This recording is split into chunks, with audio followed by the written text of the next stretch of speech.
Assalamualaikum warahmatullahi wabarakatuh. Selamat pagi sejawat sekalian. Terima kasih Chairman Dr. Arief Wibisono, panelis Dr. Noprianto dan Dr. Drastis.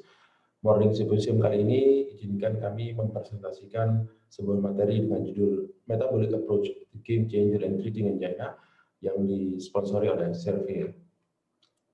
Kita tahu bahwasanya ketika kita praktek sebagai dokter umum ataupun sebagai dokter ahli jantung, kita sering menjumpai keluhan pasien nyeri dada atau angina pectoris, di mana ini merupakan sebenarnya manifestasi tersering yang dijumpai pada ischemic heart disease.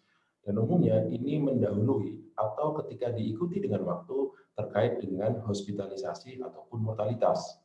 Dan itu kenapa ketika kita menjumpai keluhan nyeri dada, selain kita harus follow up sebaik mungkin, ini adalah kesempatan bagi kita untuk melakukan prevensi terhadap morbiditas dan mortalitas. Hospitalisasi yang dimaksud adalah serangan jantung dan heart failure. Dan hingga saat ini belum ada marker yang dapat digunakan untuk melakukan diagnosis pasti terhadap keluhan tersebut, termasuk imaging. Namun demikian, bukan hanya kos dan fasilitas kesehatan yang terbebani, penderita juga memiliki quality of life yang relatif buruk. Dan ketika kita bandingkan mereka yang memiliki stable coronary artery disease dengan atau tanpa keluhan nyeri dada, tentu saja mereka dengan keluhan nyeri dada memiliki prognosis yang lebih buruk dibandingkan yang tidak punya. Selain itu, quality of life yang kami ungkapkan di awal itu terkait dengan suatu keadaan disabilitas hingga 3 kali lebih banyak, kehilangan pekerjaan hingga 1,5 kali lebih banyak, dan depresi hingga 4 kali. Adalah hal lain yang ingin kami kemukakan. Sebagai dokter, kita harus cermat untuk menangkap keluhan nyeri dada. Karena antara satu pasien dengan yang lain, kualitas nyeri yang disampaikan tidak sama. Bahkan keluhannya bisa jadi berbeda. Sebagai contoh, sebenarnya keluhan terbanyak daripada angina itu bukan chest pain, bukan nyeri dada, tetapi lebih ke dada yang terasa berat. Saya rasa untuk menangkap keluhan ini tidaklah terlalu sulit. Namun kita harus hati-hati. Sebagian pasien mengeluhkan keluhannya adalah sesak. Sebagian lagi mengeluhkan tidak bertenaga atau mudah lelah. Sebagian lagi malah mengutarakan stres, cemas, ataupun depresi. Dan sebagian lagi menyebutkan ada nyeri di lengan kiri terutama. Ketajaman kita dalam menangkap keluhan ini penting, oleh karena ketika kita tidak bisa menangkap atau merekognisi daripada keluhan angina ini, maka sangat besar kemungkinannya, sesuai dengan penelitian yang dipublikasikan tahun 2016, penderita akan tidak mendapatkan terapi yang optimal, termasuk eskalasi obat untuk menekan keluhan nyeri itu sendiri. Kita bisa lihat di dalam bar ini bahwasanya ketika pengenalan nyeri dada itu baik, maka eskalasi dan optimalisasi obat akan jauh lebih baik pada daily angina, weekly angina, ataupun monthly angina. Sebuah pertanyaan klasik seiring dengan waktu mendapat jawaban yang tentu saja berevolusi. Sebagaimana dipublikasikan oleh Libby tahun 2013 di NEJM, disebutkan bahwasanya ischemic heart disease itu merupakan penyakit yang diakibatkan oleh obstruksi aterosklerosis pada pembuluh darah. Dan bukti obstruktif tersebut merupakan kunci daripada diagnosis. Dan idenya, treatmentnya adalah menghilangkan obstruksi tersebut. Pernyataan ini sebenarnya tidak sepenuhnya salah. Namun demikian, belakangan pernyataan ini sering dipertanyakan. Apakah masih relevan? Apakah bisa menjelaskan keluhan nyeri dada yang selama ini beragam dikemukakan oleh pasien? Sebuah studi menarik dikemukakan oleh Grodzinski pada tahun 2015 yang melibatkan 5.500 pasien. Ketika dibuat 2 kelompok pasien yang jatuh ke serangan jantung dan dinilai melalui angiografi apakah ada obstruktif ataupun non-obstruktif coronary artery disease, maka pasien kemudian diikuti 1 bulan, 6 bulan, hingga 12 bulan. Menariknya adalah Anda bisa lihat di sini bahwasanya bar yang berwarna merah yang tidak didapatkan non-obstruktif ternyata relatif lebih banyak meskipun tidak signifikan pada bulan ke-12 ditemukan pada mereka yang tidak memiliki obstruksi jantung koroner. Maka tidak salah ketika sebuah review artikel yang dikemukakan oleh Marzilli et al. Tahun 2012, obstruktif coronary atherosclerosis dan ischemic heart disease adalah dua hal yang tidak mudah untuk dihubungkan. Dan seiring dengan waktu, kita pahami bahwasanya nyeri dada bersifat multifaktorial, baik itu dikarenakan oleh makrovaskular ataupun mikrovaskular. Apakah itu occlusive coronary artery disease atau spasm. Dan ini penting karena kita juga harus menilai apakah anatomi saja yang bermasalah, bisa bersifat struktural maupun fungsional. Belum lagi kemungkinan eksternal yang berakibat pada fungsi daripada pembuluh darah koroner, apakah itu left ventricle hypertrophy, reduced diastolic time, calcium overload, dan sebagainya.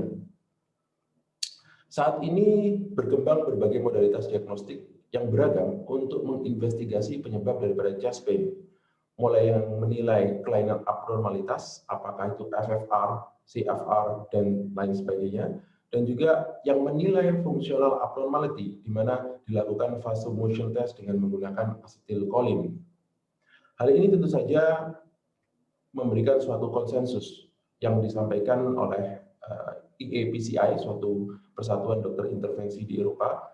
Menarik, ketika saya amati publikasi ini, ada perubahan yang sangat besar dibandingkan dengan guideline stable coronary artery disease pada tahun 2013. Di saat itu, guideline disebutkan bahwasanya mereka yang tidak memiliki obstruksi CAD yang signifikan itu mencapai 30%. Namun pada artikel yang dipublikasikan tahun ini disebutkan bahwasanya INOCA ataupun ischemia with no obstructive coronary artery disease mencapai 70%. Dan sekali lagi dalam konsensus yang sama disebutkan dan dikonfirmasi bahwasanya INOCA merupakan suatu multifaktorial origin of chronic ischemia. Tentu saja temuan ini sangat berpengaruh pada praktek kita keseharian. Oleh karena ketika kita berhadapan dengan pasien nyeri dada, ada 3 hal utama yang dikemukakan.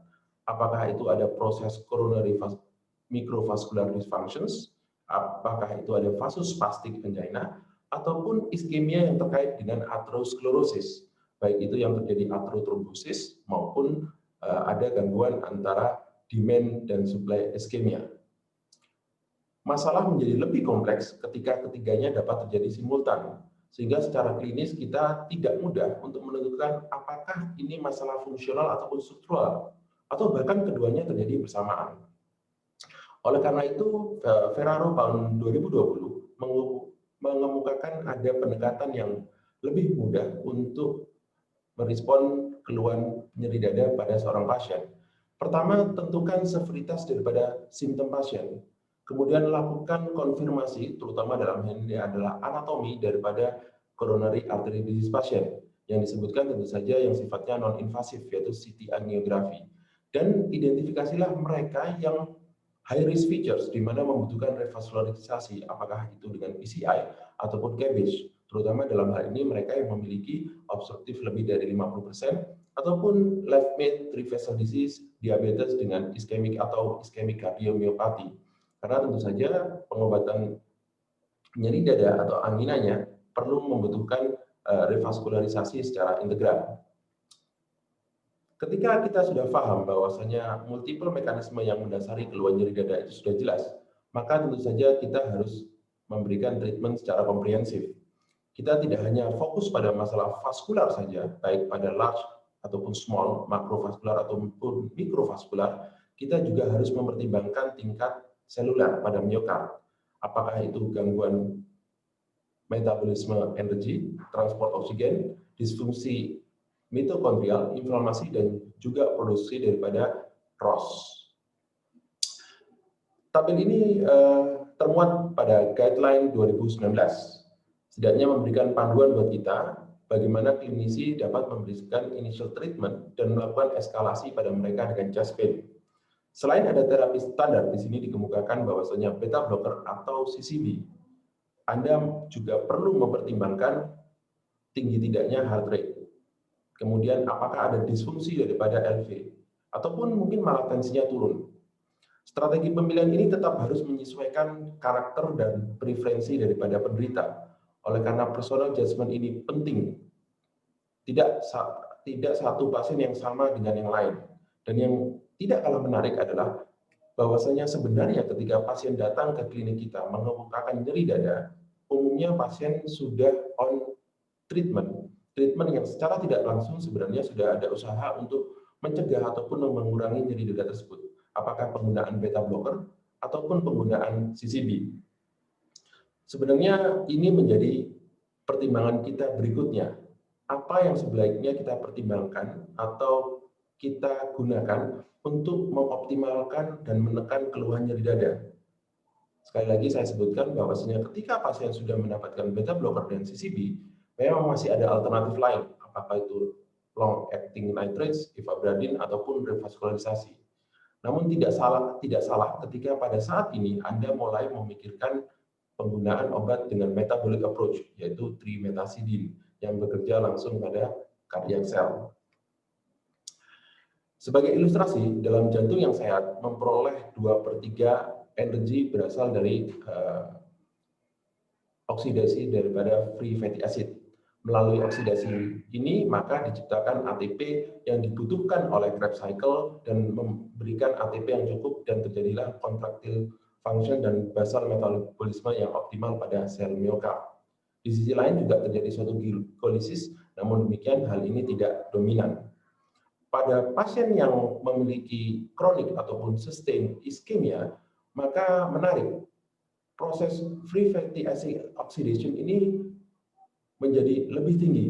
Meskipun FFA masih menjadi sumber utama, tapi oleh karena oksigen yang dibutuhkan kurang, maka ATP yang diciptakan tentu saja juga berkurang. Bukan hanya itu, ROS atau reaktif oksigen spesies itu akan lebih meningkat. Nah, ini semua sebenarnya masih menghambat proses glikolisis. Padahal kalau dalam keadaan anaerob, sebenarnya proses glikolisis ini meskipun ATP yang diciptakan lebih sedikit, akan lebih baik diberikan pada mereka yang mengalami hypoperfusion. Sebenarnya disinilah trimetasidin bekerja, di mana melakukan inhibisi parsial daripada free fatty acid oxidation, supaya menggeser metabolisme lebih banyak pada glikolisis, tepatnya pada asetil-CoA, C, asil transferase atau 3K. Ketika kita sadar angina muncul sebagai akibat imbalance oksigen supply dan demand, sebenarnya hal ini didahului atau diawali oleh permasalahan pada myocardial perfusions yang seiring dengan waktu juga mengakibatkan abnormalitas metabolik dan hipoksia. Kemudian impairment daripada kontraktilitas miokard, terjadi iskemik, diawali dengan ECG changes, baru muncullah angina. Maka sebenarnya ketika kita melihat grafik ini, kita ingin melakukan pengobatan ataupun prevensi dengan harapan mencegah nyeri dada. Namun saya belum tahu apakah dengan melakukan early interventions ini atau bahkan prevensi, akibat lanjutan dapat kita cegah. Pertanyaan selanjutnya adalah ketika kita sudah paparkan manfaat ataupun kinerja daripada trimetasidin, pertanyaannya adalah apakah penelitian tersebut terbukti pada penggunaan pasien dengan nyeri dada. Pertama, ini adalah studi yang menggunakan populasi yang sering kita hadapi, yaitu mereka yang menjalani PCI dan diikuti beberapa saat. Penderita yang menjalani PCI dalam hal ini adalah elective PCI, di antara 1.390 pasien, ternyata 30% pada saat dilakukan tindakan dan dilakukan pemeriksaan echo, kemudian ECG dan juga marker, ternyata ditemukan ada 30% yang mengalami injury miokard dan 21% diantaranya mengalami kenaikan troponin 10 kali dari normal. Kita fokus pada mereka yang mengalami kenaikan troponin dan troponinnya lebih dari 10 kali. Baik dalam 30 hari ataupun dalam 1 tahun, ternyata angka cardiovascular events lebih tinggi. Artinya apa? Ketika terjadi suatu masalah injury pada saat kita melakukan PCI, dilakukan oleh ahli jantung, maka seiring dengan waktu itu akan mempengaruhi prognose dan outcome daripada pasien. Sehingga sebuah studi yang menarik tahun 2015, mereka mencoba membandingkan antara pasien yang mendapatkan trimetasidin ketika sedang menjalani elective PCI. Kita bisa lihat di sini bahwasanya meta-analisis ini melalui forest plot bahwasanya mereka yang mendapatkan trimetazidin pada waktu melakukan tindakan memperoleh atau mengalami keluhan iskemik pada ECG yang lebih rendah sejumlah 24%. Kesimpulan lain yang disampaikan dalam studi ini adalah selain menunjukkan manfaat, juga ada kenaikan troponin yang lebih rendah pada mereka dengan trimetazidin, perbaikan fraksi ejeksi, dan nyeri dada yang lebih jarang. Menarik ketika trimetazidin mampu mencegah masalah iskemik dan injury pada pasien yang menjalani PCI. Pertanyaan berikutnya adalah, apakah ini eksklusif pada kelompok PCI? Tidak juga, oleh karena pada mereka yang menjalani CABG, ternyata kenaikan daripada troponin yang menggambarkan suatu injury pada miokard itu lebih baik pada mereka yang telah mendapatkan trimetazidin sebelum bypass. Sehingga sekali lagi manfaat dari trimetazidin ini sudahlah jelas. Kemudian belakangan trimetazidin mengeluarkan modified release 80 mg. Harapannya once daily unstable angina ini dapat memperbaiki compliance daripada pasien. Bukan hanya mengurangi keluhan nyeri dada, tetapi ketika kita berhasil memberikan pasien obat 1 bulan hingga 3 bulan, kita bisa lihat di sini bahwasanya ada penurunan keluhan nyeri dada per minggunya dari 52% pada bulan pertama hingga 81%. Tentu saja keluhan perbaikan ini linear dengan jumlah nitrat yang dikonsumsi, sekitar 50% dan 80%. Nah, perbaikan secara kuantitatif ini juga diikuti dengan perbaikan secara kualitatif. Sebuah studi oleh Glaser tahun 2018 menyebutkan bahwasanya pada saat baseline, beberapa kelompok pasien terbagi antara CCS 1, 2, dan 3, di mana didominasi oleh CCS 2, diberikan trimetazidin dan diikuti selama 1 bulan hingga 3 bulan, maka proporsi terbanyak akhirnya menjadi CCS 1. Dan kita bisa lihat proporsi daripada CCS 3 menjadi minimal.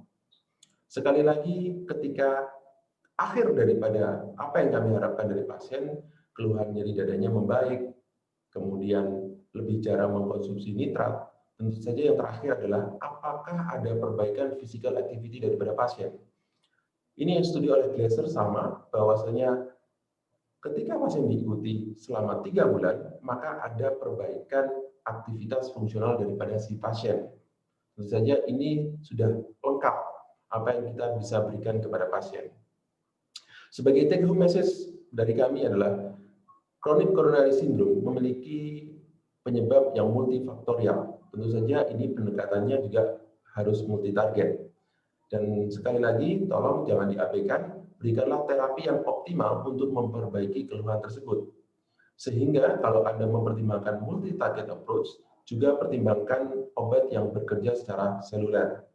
Trimetazidin sudah menunjukkan bukti-bukti bahwasanya dapat memberikan atau menekan keluhan angina iskemik dan juga memperbaiki pada pasien populasi yang telah menjalani PCI ataupun diabetik. Dan harapannya dengan memberikan once daily trimetazidin 80 mg, maka kinerjanya akan lebih stabil dalam 24 jam. Terima kasih. Wassalamualaikum warahmatullahi wabarakatuh.